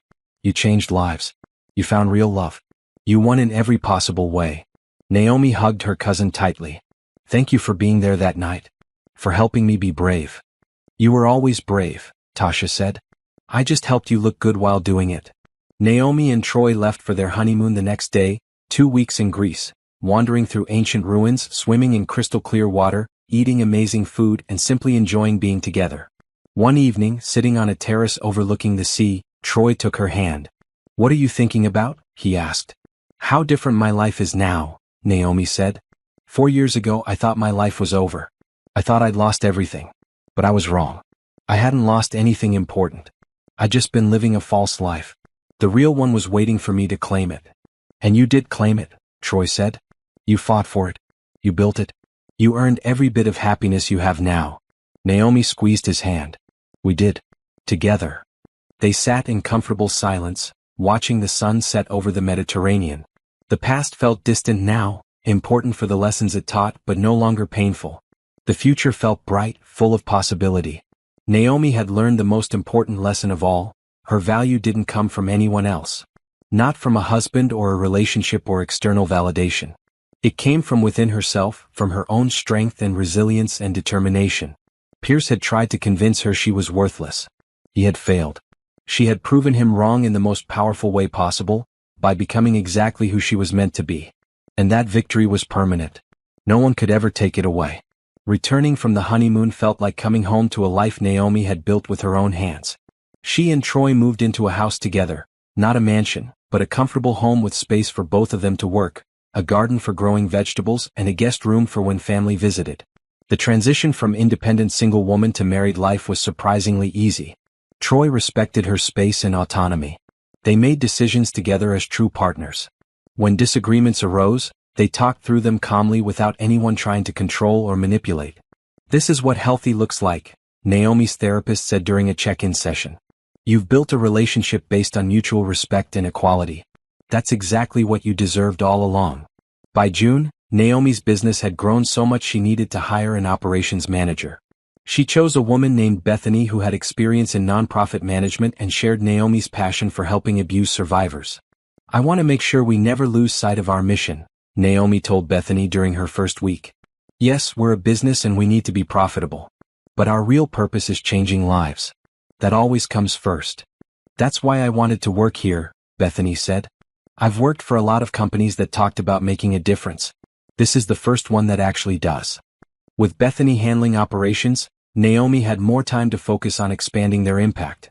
She developed partnerships with domestic violence shelters across the country, offering free financial literacy training to their residents. She created scholarship programs to help women pay for financial education. She also started a podcast called Rising Up, where she interviewed other women who had survived and thrived after abuse. The stories were powerful: women who had lost everything and rebuilt better lives, women who had turned trauma into advocacy, women who refused to stay victims. The podcast became surprisingly popular, regularly hitting the top 10 in the self-improvement category. Listeners sent messages thanking her for creating space for these conversations. One message particularly moved her: "I've been out of my abusive marriage for 5 years, but I still felt ashamed about what happened to me. Listening to your podcast, hearing other women's stories, I realized I'm not alone and I have nothing to be ashamed of. Thank you for breaking the silence. You're giving people permission to tell their truth," Troy observed one evening as they cooked dinner together. "That's powerful." In August, Naomi was invited to testify before a congressional committee about financial abuse and needed policy changes. She was nervous. Speaking to elected officials felt more intimidating than any conference presentation. But when she sat before the committee, she found her voice. "Financial abuse is the least discussed but most common form of domestic abuse," she told them. 98% of abuse cases involve some form of financial control. But we rarely talk about it, and we have almost no legal protections for victims. She presented specific policy recommendations: better access to credit repair for abuse survivors, penalties for partners who hide assets, protection for victims trying to rebuild their financial lives. Several committee members asked thoughtful questions. One congresswoman thanked her for her testimony, saying, "We need more voices like yours in these conversations. You're creating real change." The testimony aired on C-SPAN and was covered by several news outlets. Naomi's phone exploded with interview requests and speaking invitations. "You're officially influential now," Jordan joked. "How does it feel?" "Overwhelming," Naomi admitted. "But important. If I have a platform, I should use it." In September, she launched a fellowship program, training other survivors to become financial consultants and coaches. She wanted to create more advocates, more women who could help others rebuild. The first cohort of fellows included 12 women from across the country. They spent 3 months learning financial counseling, trauma-informed support, and business development. Naomi taught many of the classes herself, sharing everything she had learned. At the graduation ceremony in December, one fellow named Teresa gave a speech. "A year ago, I was living in a shelter with my 2 kids, feeling hopeless. Today, I'm launching my own consulting practice to help other women. Naomi didn't just give me skills, she gave me proof that transformation is possible. Now I'm going to do the same for others." Naomi sat in the audience crying happy tears. This was what success looked like, not her own achievements, but the ripple effect of creating opportunities for others. That Christmas was special. Troy's family and Naomi's family celebrated together at their house. The rooms were full of laughter, good food, and genuine affection. Naomi looked around at the people she loved, all together, and felt overwhelming gratitude. Her mother pulled her aside at one point. "You know what I'm most proud of? Not your business or your book or any of that. I'm proud that you stayed kind. After everything Pierce put you through, you could have become bitter. But you chose compassion instead. Bitterness only hurts the person carrying it, Naomi said. I decided to carry hope instead. In January, 5 years after that party, Naomi received surprising news. Pierce was being released early from prison. He had served 5 years of his 12-year sentence and earned early release for good behavior and participation in counseling programs. Naomi felt her stomach clench when Jordan told her. Is he allowed to contact me? No. There's a restraining order in place from your divorce. He can't come near you or communicate with you in any way. Good, Naomi said. I don't want anything to do with him. But part of her wondered if she would run into him. Their city wasn't that large. Eventually their paths might cross. She decided not to worry about it. Pierce was his own problem now. She had built a life he wasn't part of. In February it happened. She was having coffee at a cafe near her office when she saw him walk in. He looked older, thinner, wearing cheap clothes that hung on his frame. He looked like someone who had spent years in prison. Their eyes met across the cafe. Pierce's face showed recognition, then shame. He turned to leave. Pierce, Naomi called. She surprised herself. He turned back, uncertain. You can stay, she said. The world is big enough for both of us. Pierce nodded slowly. Thank you. His voice was rough, like he didn't use it much. He got his coffee and sat at a table on the opposite side of the cafe. They didn't speak again. But Naomi noticed he looked diminished, defeated. Not like the confident manipulator she had married. When she told Troy about it later, he asked how she felt. Neutral, Naomi said. He's just a person who made terrible choices. I don't hate him. I don't fear him. Nothing. He's irrelevant to my life. That's healthy, Troy said. You've truly moved on. Naomi thought about that. She had moved on. Not by forgetting what happened or pretending it didn't matter. But by building something so much better that the past simply didn't have power over her anymore. In March, her second book was published. This one focused on helping women start businesses after crisis. It sold even better than the first, debuting at number 3 on the bestseller list. She was invited on morning talk shows, podcasts, and news programs. Each time, she emphasized the same message. Recovery is possible, but it requires support systems, resources, and women refusing to stay silent. You've become the voice for survivors everywhere, one interviewer said. I'm one voice among many, Naomi corrected. There are thousands of women telling their stories. I'm just lucky enough to have a platform. By April, her business had grown to 5 locations with 35 employees. She was considering expanding to other states. Investment firms were approaching her about franchising opportunities. You could build a national empire, Bethany said during a strategy meeting. Maybe, Naomi said. But I want to make sure we grow thoughtfully. I never want to sacrifice quality for quantity. Every client deserves personalized attention. They decided to pilot programs in 3 new cities, training local consultants who understood their communities. If those succeeded, they would continue expanding. In May, Naomi celebrated her 2nd wedding anniversary with Troy. They took a long weekend in the mountains, hiking and disconnecting from phones and work. Are you happy? Troy asked as they watched the sunset from their cabin's deck. Incredibly, Naomi said. Sometimes I still can't believe this is my life. You built this life, Troy reminded her. Every bit of it. You earned this happiness. Naomi leaned against his shoulder. We built it. Together. Back home, she received a letter that surprised her. It was from Simone. Dear Naomi, it read. I hope this letter finds you well. I've been following your success from afar and I wanted to tell you how inspired I am by what you've built. After everything that happened, I went to therapy and realized I had my own patterns to address. I spent the last few years working on myself, building a career in social work and trying to help people in my own way.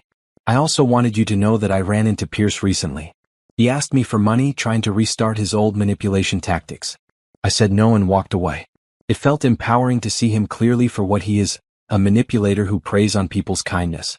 Thank you for being strong enough to expose him. Thank you for showing women like me that we don't have to accept poor treatment. You changed more lives than you probably know. With respect and gratitude, Simone. Naomi folded the letter carefully. She was glad Simone had found her own path to healing. They would probably never be friends, but there was no animosity between them. They were both women who had been deceived by the same man and had both chosen to move forward. In June, Naomi was awarded the Community Leadership Award by the City Council for her work helping domestic abuse survivors. At the ceremony, the mayor praised her business, her advocacy, and her commitment to changing lives. Naomi Hammond represents the best of our community, the mayor said. She took personal tragedy and transformed it into purpose. She's helping hundreds of women rebuild their lives every year. That's true leadership. Naomi's acceptance speech was short but heartfelt. This award isn't just for me. It's for every woman who survived abuse and chose to keep going. It's for every survivor who helped another survivor. It's for everyone who refuses to let trauma define them. We are stronger than what happened to us. The audience stood and applauded. Naomi looked out at the faces, some she recognized, some she didn't, all of them showing support and respect. She had come so far. From that tiny apartment to this moment. From controlled and diminished to powerful and influential. From victim to advocate. That evening, celebrating with Troy, Jordan, Tasha, and her mother, Naomi felt complete contentment. She had everything she needed: meaningful work, genuine relationships, personal fulfillment, and the knowledge that she was making a difference. To Naomi, Jordan raised her glass. Who showed us all what real strength looks like. Everyone raised their glasses. To the future, Naomi added. Which is so much brighter than the past. They clinked glasses and drank to that, to futures built on truth, healing, and purpose. To lives reclaimed from abuse. To women supporting women. To transformation and hope. Naomi smiled, surrounded by people who truly loved her. This was success. Not measured in money or fame, though she had both. But measured in peace, joy, and purpose. She had won. Not by destroying Pierce, but by becoming the best version of herself. That was the ultimate victory, and it would last forever. 5.5 years after that fateful party, Naomi woke up on a Saturday morning to sunlight streaming through the bedroom windows. Troy was already awake, working on his laptop in bed beside her. "Morning," he said, kissing her forehead. "Coffee's ready downstairs." "You're perfect," Naomi said, stretching. "I know," he teased. "That's why you married me." They spent the morning in comfortable routine, breakfast together, reading the news, planning their day. These quiet moments had become Naomi's favorite. No drama. No stress. Just peace. Her phone buzzed with a message from Sharon. "Just closed my biggest client yet. Thank you for believing in me." Naomi smiled. Sharon had launched her own independent consulting practice 6 months ago, and she was thriving. Several of Naomi's former employees had done the same, taking what they learned and building their own businesses to help more women. "The ripple effect continues," Troy observed, reading over her shoulder. "That's the best part," Naomi said. "I'm not trying to build an empire. I'm trying to create more advocates. More voices. More women helping women." At noon, they drove to Tasha's loft for a family gathering. Naomi's mother was there, along with her younger brother and his fiancée. Jordan came with her new girlfriend. Troy's brother brought his wife and their baby daughter. The afternoon was full of laughter and stories. Naomi's mother shared embarrassing childhood stories. Jordan told them about a ridiculous case she was working on. Troy showed everyone photos from his recent assignment photographing a celebrity wedding. At one point, Naomi's mother pulled her aside. "Look at this," she said, gesturing at the room full of happy people. "Look at the family you've built. The life you've created. I'm so proud of you, baby." Naomi hugged her tightly. "Thank you for never giving up on me. Even when I was with Pierce and pulled away from everyone. You're my daughter," her mother said. "I never stopped loving you or believing in you." That evening, back home with Troy, Naomi sat at her desk to work on her third book. This one was different, not a self-help guide, but a memoir. Her complete story from meeting Pierce through the divorce and beyond. "Are you sure you want to write this?" Troy had asked when she started the project. "It means revisiting a lot of painful memories." "I'm sure," Naomi said. "The story has a happy ending. Women need to see the complete arc, the pain, the struggle, the recovery, and the joy. They need to know that healing is possible and happiness is achievable." She had been writing for 3 months now, and the book was taking shape. It was honest about the pain Pierce had caused, but it didn't dwell there. It focused more on her recovery, her growth, her transformation. "You're doing the work Pierce tried to prevent," her therapist had said during their last session. "Telling your truth, taking up space, being visible and successful. That's the ultimate defiance of his control." In July, Naomi spoke at a national conference on domestic violence. She stood before 3,000 people and told her story from beginning to end: the manipulation, the discovery, the party, the divorce, the rebuilding, and the success. "I'm not special," she concluded. "I'm just a woman who refused to stay broken. Every one of you has that same strength inside you. Every survivor in this room has already done the hardest part. You survived. Now comes the good part, thriving. The standing ovation lasted 5 minutes. Afterward, hundreds of women lined up to talk to her, thank her, share their own stories. Each conversation reminded Naomi why this work mattered. One young woman, probably in her early 20s, told Naomi, "My boyfriend controls all our money. He says it's because I'm irresponsible. But hearing your story, I realize he's doing what Pierce did to you. I'm leaving him tomorrow. Thank you for helping me see the truth." "You're brave," Naomi told her. "Leaving is the hardest part. But there's so much good waiting for you on the other side." In August, Naomi and Troy celebrated their 3rd anniversary with a trip to Hawaii. They spent a week swimming, hiking, eating amazing food, and simply enjoying being together. One evening, sitting on the beach watching the sunset, Troy asked, "Do you ever think about having kids?" Naomi had been thinking about it. For years she had avoided the thought, too damaged, too busy rebuilding. But lately she had started imagining what it would be like to be a mother. To raise children in a healthy, loving home. To show them what real partnership looked like. "I think I want to," she said carefully. "Not right away. Maybe in a year or 2. But yes. I think I want to build a family with you." Troy smiled and squeezed her hand. "Whenever you're ready.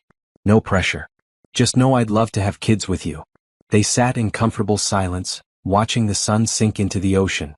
Naomi felt complete peace. She had rebuilt her life so thoroughly that she could now think about the future with excitement instead of fear. In September, her memoir was published.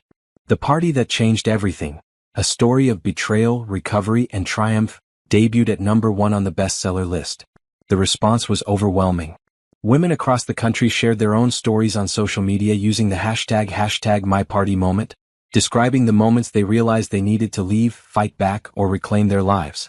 "You've started a movement," Bethany said, showing Naomi the thousands of posts. "I've just continued a conversation that was already happening," Naomi corrected. "Women have been fighting back forever. I'm just one voice among many." But the book's impact was undeniable. Sales of her first 2 books surged. Her consulting business got more clients than they could handle. Her speaking requests tripled. In October, a film producer contacted her about adapting her memoir into a movie. Naomi was hesitant. Did the world need another drama about her life? But the producer was a woman who specialized in stories about female empowerment. "This isn't about Pierce," she explained. "It's about you. About transformation. About showing women that they can rebuild after trauma. That message needs to be as widely shared as possible." Naomi agreed to option the rights, with the condition that she had input on the screenplay and that the focus remained on recovery rather than revenge. In November, she received an unexpected phone call. It was from a television network executive. "We're launching a new show about financial empowerment and independence," the executive explained. "It's essentially helping people take control of their finances and rebuild after crisis. We think you'd be the perfect host." Naomi was intrigued but cautious. "I'm not interested in exploiting people's problems for entertainment." "That's exactly why we want you," the executive said. "We want someone who approaches this work with integrity and genuine compassion. Someone who understands trauma and recovery. That's you." She agreed to pilot 1 episode. If it felt exploitative or disrespectful to the people they helped, she would walk away. But if it genuinely helped people, she would consider continuing. The pilot filmed in January, 6 years after the party. They worked with a single mother named Keisha. Wait, no, Naomi had been told not to use that name. They worked with a single mother named Diana who was struggling to rebuild her finances after leaving an abusive relationship. Over the course of the episode, Naomi helped Diana create a budget, open her own bank account, build credit, and develop a 5-year financial plan. By the end, Diana was crying happy tears. "You showed me I can do this," Diana said. "I thought I was too stupid to handle money. But I'm not. I just never had anyone teach me." "You were never stupid," Naomi said firmly. "You were deliberately kept in the dark. That's not the same thing." The network loved the pilot. They ordered a full season, 10 episodes of helping people take control of their financial lives. Each episode focused on one person or family, providing them with comprehensive financial education and support. The show premiered in March and became an unexpected hit. People loved the combination of practical advice and emotional support. They loved seeing real people transform their lives. And they loved Naomi's direct, compassionate approach. "You're famous now," Tasha said.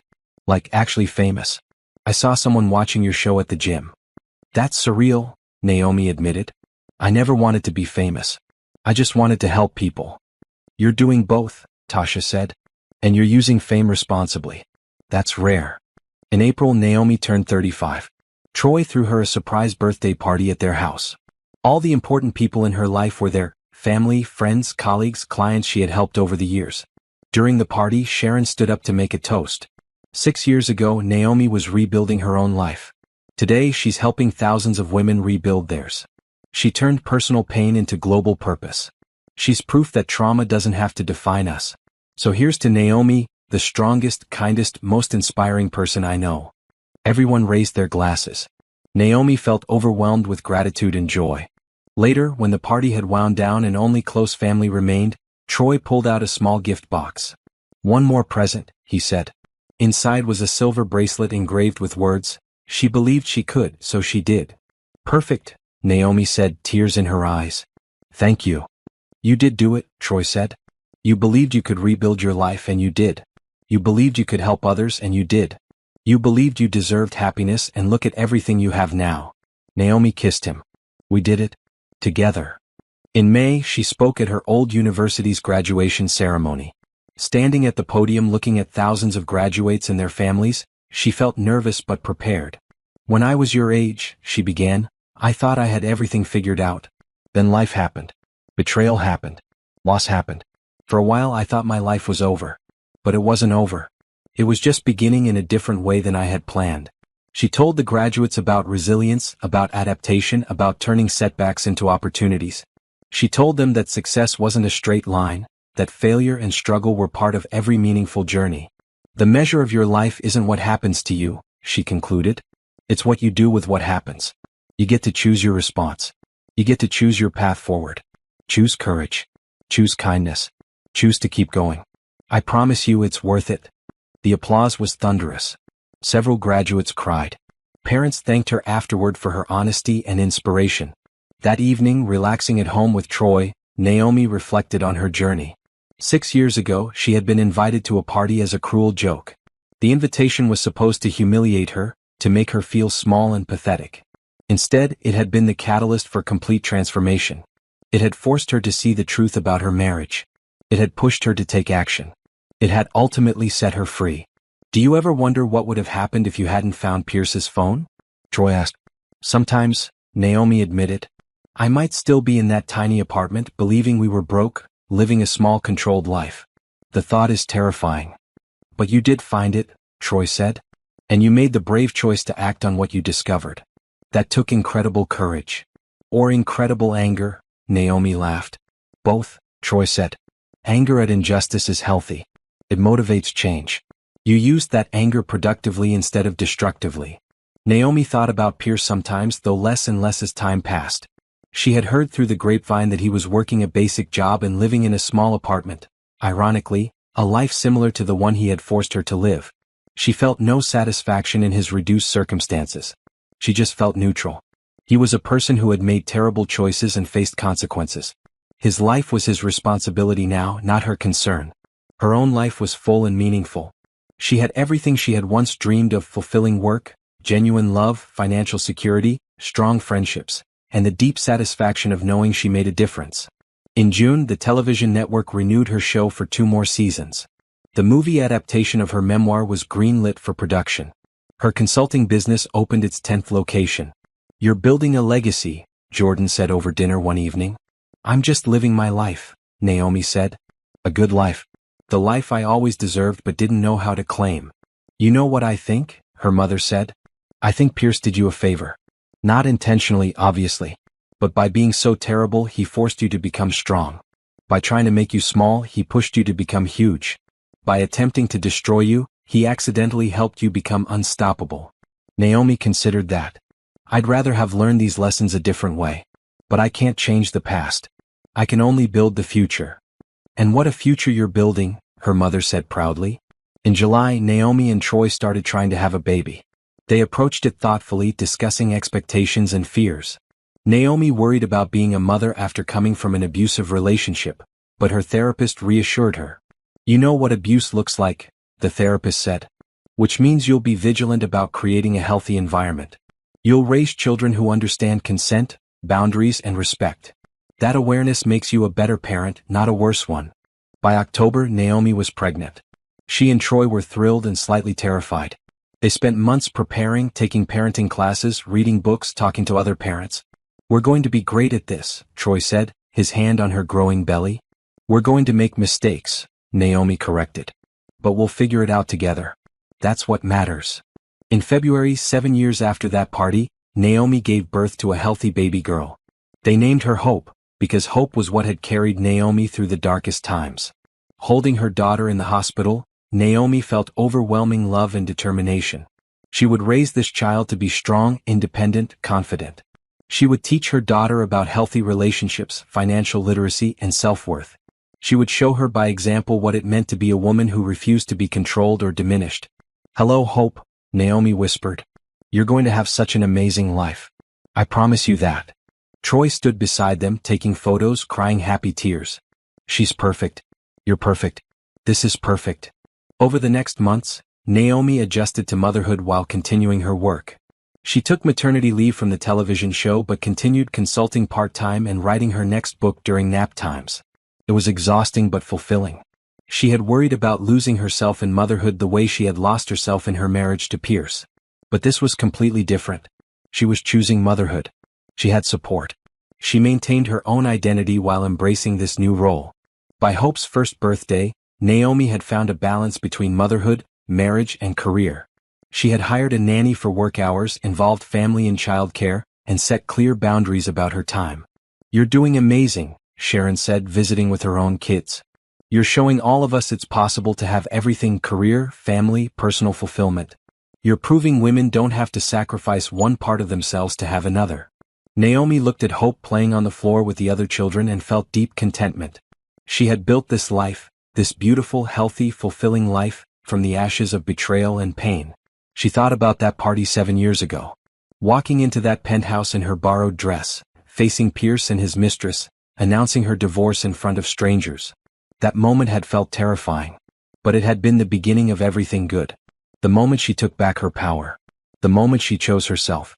The moment she decided she deserved better. Everything since then, the business, the books, the show, the advocacy, the genuine love, the family, all of it flowed from that single brave decision to walk into that party and refuse to be humiliated. Pierce had invited her to a party as a joke. He had expected her to be the entertainment, the pathetic broke wife who everyone could laugh at. Instead, she had walked in stunning and confident. She had exposed his lies. She had destroyed his perfect double life. She had walked out with her dignity intact and her future secured. But more than that, she had walked out free. Free to become whoever she wanted to be. Free to build whatever life she chose. Free to help others find their own freedom. That was the real victory. Not revenge. Not money. Not fame. But freedom. As Naomi sat on the floor playing with her daughter, surrounded by friends and family in the beautiful home she shared with her loving husband, she felt nothing but gratitude. The party invitation that was meant to destroy her had instead set her free. The cruelty that was supposed to break her had instead forged her into something stronger. She had won. Completely. Permanently. And she was just getting started.